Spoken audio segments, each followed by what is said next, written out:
வீட்டை விட்டு வெளியே இருக்கிறோம். இல்ல, 2 பேரும் போகிறோம். பின்னாடி அனைவரும் போகாத. போக வேணாம். இல்ல இல்ல, இல்ல என்று கூறிக்கொண்டு பின்னாடியே வரணும். போக வேணாம். இல்ல.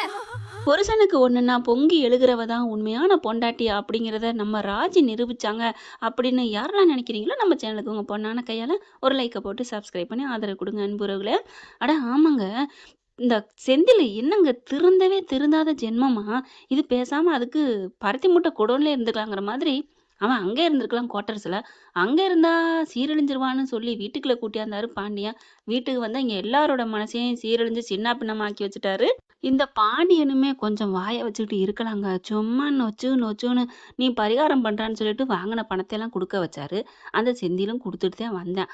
வந்ததுக்கு அப்புறமா மறுபடியும் நீ அப்படித்தாண்டா இப்படித்தாண்டா, ஒரு மனுஷன் ஓரளவுக்கு திருந்தி வரையில மேற்கொண்டு மறுபடியும் அதை சொல்லி காமிச்சிட்டு இருந்தா வேகம் வரத்தான் செய்யும் இந்த பக்கம். அட அதெல்லாம் போட்டோம். அப்பன் பண்ணதுக்கு தம்பி, அந்த தம்பி மாதிரி இந்த வீட்டுல எவனுமே இருந்ததில்ல, நல்லா தெரியும். பாண்டியன் பெத்த அஞ்சலே அந்த நம்ம கதிர் தான் முத்துங்கிறது. அப்படி இருக்கச்சா பணத்தை தம்பிகிட்ட மட்டும் வாங்கலன்னு ஒரு போட்டாம் பாருங்க, நங்கூரம் பாய்ச்ச மாதிரி அப்படியே ஆடி போய் நிக்குதுங்க. எப்படி இருக்கும் செம்மையா. ராஜி விடுமா என்ன? டக்குன்னு கதிர் நம்ம செந்தில்கிட்ட கதிர்காண்டி சண்டைக்கு போனா, சண்டைக்கு போல நார்மலா போறாங்க. இங்க பாருப்பா, நான் அவர்கிட்ட தான் பேசிட்டு இருக்கேன். யார்கிட்ட பேசினாலும் என் புருஷனை பத்தி பேசல, நான் எப்படி இருக்க முடியும் அப்படிங்கிறாங்க. நீ சும்மா இருப்பான்னு மறுபடியும் சண்டைக்கு வராங்க. அவரை அடிக்க முடியாம டேபிளை தூக்கி போட்டு உடைச்சிட்டு போயிடுறாரு பாண்டியன். மீனாவும் கோமதி யாருக்கு சொல்றதுன்னு தெரியாம தவிக்கிறாங்க. புருஷனுக்கு 2 பேருக்குமே புருஷங்க முக்கியம். அதுக்காண்டி பண்ற அட்டுழியத்தை சும்மா இருக்க முடியும். ஒரே இதாகுது. இப்போ நம்ம கதிர் ரூம்குள்ள போய் கதவை சாத்திக்கிறாங்க. இங்க செந்திலும் மீனா போயிட்டு, ஏங்க இப்படி பண்றீங்க, நீ சும்மா இரு மீனா. சரவணன் யாருக்கு சொல்றதுன்னு தெரியாம தவிக்கிறான். அவனே நட்டாத்துல நிக்கிற மாதிரி நின்றுக்கிட்டு இருக்கான். ஒன்னும் துடுப்பு கிடைக்காம படகுல கடல் அலைக்குள்ள போய் மாட்டிக்கிட்ட மாதிரி பொண்டாட்டிய தொலைச்சுப்புட்டு அவன் நிற்கதியா நின்றுட்டு இருக்கான். இப்ப என்ன பண்றது? அரசி மட்டும் அம்மா அண்ணா அண்ணா அப்படின்னு எல்லாத்துட்டையும் போயிட்டு பேசுது.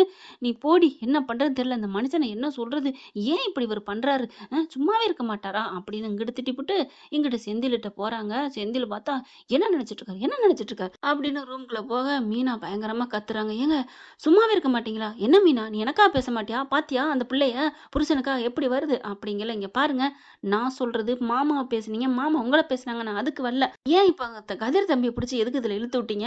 அந்த பணத்தை வாங்கலன்னு. ஆமா, நான் சொன்னதுல தப்பு என்ன இருக்கு?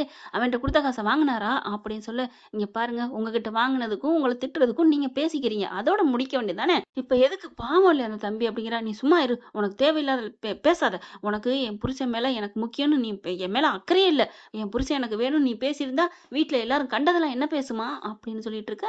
அங்க ராஜி பார்த்தா போயிட்டு கதிர் உட்காந்து அழுதுட்டு இருக்காரு. அழுது இங்கிட்டு திரும்பிக்கிட்டு இருக்காரு. கதிர், இப்படிலாம் பேசுவாங்கன்னு நினைக்கவே இல்லை. உங்க அண்ணன் ஏன் இப்படி பேசினாரு, எதுக்கு இப்படி பேசணும்? அப்பா, நான் அப்பவே சொன்னேன் பணத்தை கொடுத்துருவோன்ட்டு.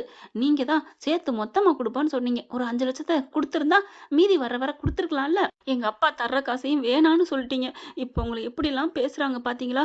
நீங்க கொடுக்காம இருந்தது அவருக்கு உறுத்திக்கிட்டே இருந்திருக்கா அப்படின்னு சொல்லிட்டு இருக்கல. கதிர் பேசு அப்படின்னு திரும்பினா அழுதுகிட்டு இருக்காரு. என்ன கதிர், ஏன் அழுகிற கதிர் அப்படின்னு கத்தவும் கோமதி என்னாச்சு அப்படின்னு ஓடி வராங்க. அத்தைன்னு சொல்லவும் ஓடி வந்து என்னடா ஆச்சு? கதிரு, டே அழுகாதடா அப்படின்னு கட்டி பிடிச்சி அழுகுறாங்க. இல்லம்மா, இப்படிலாம் பேசுவார் நான் நினைக்கவே இல்லம்மா. ஏன் இப்படி பேசினாரு, ஏன் இப்படி அண்ணன் ஏன் இப்படி பேசணும்? நான் என்ன பணம் கொடுக்க மாட்டேன் நான் சொல்ல போறேன். அண்ணன் இந்த மாதிரி தப்பு பண்ணாருங்கக்காண்டி காசை வைக்க சொன்னாரு. என்கிட்ட தானே காசை வைக்க சொன்னாரு. அண்ணன் கொண்டாந்து கொடுத்துருச்சு, லஞ்சம் வாங்குச்சு கொடுத்துச்சு. நான் அப்படியா பண்ணிட்டு இருந்தேன்? நான் ஒன்றும் வாங்கலையே. நான் என்ன பண்ண முடியும்? நான் நேர்மையாத்தானே உழைச்சிட்டு இருக்கேன். இன்னும் கொஞ்சம் சேர்த்தானே கொடுத்துருவேனே அப்படிங்கல. எல்லாம் அழுகுறாங்க. அரசியலேருந்து மீனாவும் வருது. சரவணே, பழனி எல்லாம் ஓடி வராங்க. என்னாச்சுன்னு அழுகுறாரு கதிர். அவர் பாவம் இல்லைங்க. கதிரை போயிட்டு இப்படிலாம் பேசலாமா? மீனா ஓடி வருது. கதிர், நீ அண்ணனை பத்தி தெரியல, யாரையுமே வச்சு பார்க்க மாட்டாரு. அவரை போயிட்டு இப்பெல்லாம் அவர் பார்த்தேன்னா ஒழுங்கா தனியா இருந்தவனை கூட்டியாந்து விட்டு போடா, நீ அங்கே இருந்துட்டான், உன்னை போய் வர வச்சாரு பாரு அப்படிங்கிறாங்க. ஆமா, நான் அங்கதான் போனேன், என்னை ஏன் வர வச்சிங்க? எதுக்கு வர வச்சாங்க? நீங்க பண்ண அட்டுழியத்தால தான் உங்களை வர வச்சாங்க அப்படின்னு மீனா சொல்ல, ஏய் போடி, நீ உன்னாலதான் அப்படின்ட்டு. டேய் கதிர், நான் உன்னை சொல்லணும்னு சொல்லடா, அப்பா உன்கிட்ட கேட்கல இல்ல, அது மாதிரி என்னை மட்டும் ஏன் கேட்கணும்னு நான் சொன்னேன். உன்னைய மட்டும் கேட்கணும், நீங்க மட்டும் தான் நான் பேசியிருக்கணும் அப்படின்னு சரவணன் வராரு.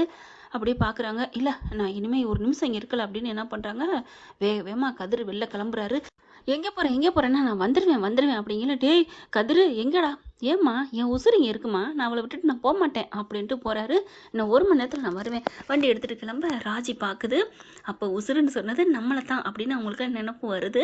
அந்த வீட்டில் பார்த்தீங்கன்னா என்ன ஏதோ சண்டை நடக்கும் போல இருக்கே, கலவரம் நடக்குது. இங்கே இந்த செந்திலுக்கு ராஜி கதிர் நம்ம சக்தி எவ்வளோ தேவலை போல இருக்குங்க. அவனும் சொத்தை கொடுத்துட்டானோ அண்ணங்காரன் கொடுத்துருவானு பயந்துட்டு இருந்தார் இல்லையா, அது மாதிரி தான் இப்போ கதிருக்கு 10 லட்சம் கொடுத்ததாங்க இவனுக்கு போறாம. வெளியில போன கதிர் என்ன பண்றாங்க, பேங்க்ல போயிட்டு பணத்தை எடுக்கிறாருங்க. அவங்க சேர்த்து வச்சது ஒரு 4.5 லட்சத்துல இருக்கு. அப்புறமா தன்னோட பேங்க் இருக்கு இல்லையா, அந்த கடை இருக்கு இல்லையா, அதை கொண்டே அடகு வைக்கலான்னு போறாரு. போயிட்டு அடகு வைக்க போறாங்க. பார்த்தா பேங்க்ல உடனே அவங்க காசு கொடுக்க முடியும். அப்ப கரெக்டா வெளில வர முத்துவேல் பாக்குறாங்க. என்ன அவர் இந்த வரவு செலவெல்லாம் எடுக்க போறாங்க இல்லையா, பங்கு பணம் எடுக்க பிரிக்க, அதை பாத்துறாங்க. கதிரை பார்த்தோன்னே என்ன மாப்பிள்ள என்ன பிரச்சனை, ஏன் ஒரு மாதிரியா இருக்கீங்கன்னு கேட்க, ஒன்றும் இல்லை அப்படிங்கிறாரு. "இங்க பாருங்க மாப்பிள்ள, என்ன ஒரு தகப்பன் மாதிரி நீங்கள் நினைக்கிறீங்களா இல்லையா?" "ஐயோ மாமா அப்படிலாம் இல்லை, அப்புறம் என்ன பிரச்சனை?" அப்படிங்கிறாங்க. "இல்லை, என் கடையை அடகு வைக்க வந்தேன்." "எதுக்கு?" அப்படிங்கிறாங்க. நடந்ததை சொல்லிடுறாரு. வேற வேற வழி இல்லை. ஒரு கட்டத்துக்கு மேலே சொல்ல அப்படியே ஆடி போறாரு. "என்ன மாப்பிள்ள, நான் தான் தரேன்னு சொன்னேன்ல, என்ன பணம் 4.5 கொடுத்துட்டீங்களா, இந்தாங்க 4.5 கூட வாங்கிக்கோங்க, இந்தாங்க 10" அப்படின்னு டக்குன்னு பேக்லேருந்து 10 லட்சத்தை கொடுக்குறாரு. "ஐயோ மாமா, நான் வாங்குறத அன்னைக்கே வாங்கியிருப்பேனே, நான் இந்த அடகு வைக்க வந்திருக்கேன், நான் கொடுத்துக்குவேன்." "ஐயோ மாப்பிள்ள, இப்போ என்ன அடகு வைக்கணும், அவ்வளோதானே, கொடுங்க" அப்படின்னு வாங்கிக்கிறாரு. டக்குன்னு அந்த எழுதின பத்திரத்துலையும் கையெழுத்த போடுறாங்க. 10 லட்சத்துக்கு நீங்கள் என்கிட்ட அடகு வச்சிருக்கீங்க உங்கள் கடையை, போதுமா அப்படின்னு முறையாக எழுதி தாங்கிட்ட அந்த ஃபைலை வாங்கிட்டு 10 லட்சத்தை கொடுத்துட்றாரு. போதுமா நீங்கள் கடனா வட்டி முதலமா கொடுங்க, ஓகேவா அப்படின்னு முத்துவேலு சொன்னோன்னே, "சரி மாமா" அப்படின்னு சொல்லிட்டு கிளம்புறாரு. வேகமாக வராரு. வீட்டுக்கு வந்து எல்லாரையும் கூப்பிடுறாங்க. "ராஜி, எல்லாரையும் கூப்பிடு" அப்படிங்கல. என்னாச்சு கூப்பிடு" அப்படிங்கல. செந்தில், மீனா எல்லாரும் வர்றாங்க. எல்லாரையும் முன்னாடி வச்சு அவங்க அப்பா முன்னாடி, "அப்பா, உங்ககிட்ட வாங்கின 10 லட்சம் இந்தாங்க." "டேய், இப்போ என்னடா அவசரம், எதுக்குடா, என்னடா பண்ண, கடை எதுவும் வச்சுட்டியாடா?" அப்படிங்கிறாங்க. "நான் அடகு தான் வச்சேன், வேற ஒன்றும் இல்லை, நான் விற்கவும் இல்லை, கொடுத்துட்டேன், என் கடனை கொடுத்துட்டேன் அண்ணே, நான் கொடுத்துட்டேன், போதுமா அண்ணேன்னு." ச்சே அப்படின்னு சொல்லிட்டு, "ராஜி இங்கே வா" அப்படின்னு சொல்லிட்டு வேகமாக போறாரு. ரூம்குள்ளே போயிட்டு, என்னடா ஒன்றும் இல்லை" அப்படின்னு 2 பேக்கில், "உன் துணிமணி எடுத்து வை, என் துணிமணி எடுத்து வைக்கிறேன்." "என்னாச்சு கதிரு, இன்னும் 1 நிமிஷம் இங்கே இருக்க வேணாம்" அப்படிங்கிறாங்க. "ஏன் நீயும் கோச்சுக்கிட்டியா, உன் அண்ணன் மாதிரி கோச்சுக்கிட்டியா, சொல்றத கேளு கதிரு." "வேணாம், இல்லை ராஜி வேணாம், இனிமே நம்ம அந்த வீட்டில் இருக்க வேணாம்" அப்படின்னு சொல்லிட்டு 2 பேரும் வெளில வராங்க. எல்லாம் வாசல்லே நிற்கிறாங்க. "என்னடா ஆச்சு, ஏன்டா?" அப்படின்னு அவங்க அம்மா தவிக்குது. "இல்லைம்மா, போதும், இனிமே நாங்கள் இங்கே இருக்கல, நான் பிறந்தவங்க பெத்தவங்க நம்ம வீடுன்னு நினச்சி நான் பார்த்துட்டேன், இனிமே இங்கே இருக்கணும் அவசியம் இல்லை, நான் வாங்கின கடனை அடைச்சிட்டேன். அதே மாதிரி அப்பா, நான் பிறந்ததுலேருந்து இப்போ 22 வயசு ஆகுது, உங்களுக்கு எவ்வளவு கடன் இருக்கோ எனக்காக செலவழிச்ச அம்புடு கடனையும் நான் வட்டியோட திருப்பி தந்துடுறேன்" அப்படின்னு கிளம்பையில டக்குன்னு வச்சுட்டு திரும்பி பார்த்து அம்மாவை கட்டி பிடிக்கிறாரு. "என்னை ஆசீர்வாதம் பண்ணுங்கம்மா, நாங்கள் போகிறோம்." "எங்கடா போவீங்க, எங்கே போவீங்க?" அப்படிங்கல. எல்லாரும் வாசலுக்கு வந்துடுறாங்க. அவங்களும் வாசல் நிற்கிறாங்க. அப்பத்தா ஓடி வருது. "என்னடா தம்பி" அப்படின்னு வர்றாங்க. "ஒன்றும் இல்லை, ஒன்றும் பிரச்சனை இல்லை" அப்படின்னு முத்துவேலுட்ட கதிர் வேற சொல்லிடுறாரா, இந்த பிரச்சனையை பற்றி யார்கிட்டையும் சொல்ல வேணாம் மாமான்னு. அதனால அவர் யார்கிட்டையும் வாயை திறக்கல. இப்போ பார்த்தா எல்லாரும் கேட்குறாங்க. ஆனால் நாங்கள் வெளில போகிறோம் அவ்வளோதான். "என்னடி கோமதின்னு கேட்குறாங்க. அவங்களும் சொல்ல மறுக்கிறாங்க. ஏன்னா பணம் கேட்டாருன்னு பிள்ளைய பற்றி சொல்ல முடியாதுல்ல, பெத்த தாயில் ஒரு பிள்ளைய விட்டுட்டு இன்னொரு பிள்ளைய விட்டு கொடுக்க மாட்டாங்க. "இப்போ எங்கே போகிற அப்படின்னா, நாங்கள் எங்களோட கார் செட் இருக்குல்ல, அங்கே போகிறோம்" அப்படிங்கிறாங்க. அதாவது ஆஃபீஸ் ரூம் நல்லா பெருசாக தான் பிடிச்சிருக்கேன். அன்னைக்கு கூட ராஜி கேட்டா இவ்வளோ பெருசு தேவையான்னு. அப்போ தெரில போல இருக்கு எனக்கு. அன்னைக்கே நான் அந்த வீட்டை விட்டு போயிடுவேன்னு நினப்பு ஆண்டவனுக்கே தெரிஞ்சிருக்கு. அதனால தான் பெரிய வீடாக பிடிச்சிருக்கேன். உள்ளுக்கு ரூம்லாம் இருக்குது, கிச்சனுக்கும் தனியாக ரூம் இருக்குது, நாங்கள் போய்க்கிறோம். "அம்மா கிளம்புறோம்" அப்படிங்கல. பாண்டி வந்துட்டு, "ஏன்டா, எதுக்குடா இப்போ என்ன அவசரம் கிளம்புற?" "ஒன்றும் இல்லைப்பா, நான் கிளம்புறேன்." செந்தில பார்க்குறாங்க. மீனா பயங்கரமாக திட்டுறாங்க. உங்களால தான் நான் என்னடி பண்ணேன்?" அப்படின்னு திரும்புகிறான். "போய் கூப்பிடுங்க" அப்படிங்கிறாங்க. "நான் கூப்பிட்டா மட்டும் அவன் நின்றுவானா என்ன?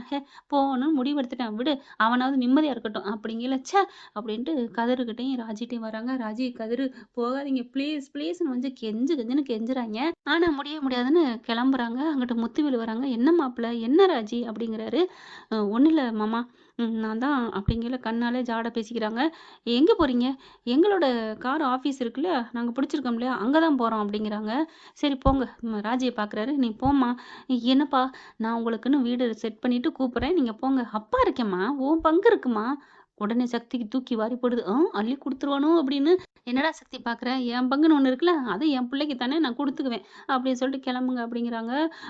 அவங்க அம்மா மட்டும் பாவங்க அழுகுது. "டேய் கதிரு, போகாதடா, அம்மாவை விட்டு போகாதடா." மீனா எவ்வளோ கெஞ்சுறாங்க. "முடியவே முடியாது" அப்படின்னு 2 பேரும் கிளம்பி போகிறாங்க.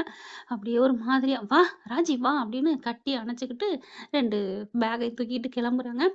என்ன ஃப்ரெண்ட், இப்படிலாம் கதிர் வீட்டை விட்டு போனால் நல்லா இருக்கும். இந்த செந்திலையும் சீக்கிரம் விரட்டி விடணுங்க. இல்லைன்னா வேலைய மொத்தமா புடுங்கி விட்டுட்டு, நட்டு தெருவுல நிக்கணும் செந்தில் குணத்துக்கு அப்படின்னு தாங்க தோணுது. ஆனா தங்கம் பெத்த புள்ள நம்ம கதிரு தெருவுக்கு போறாரு. தெருவுக்கு போகல.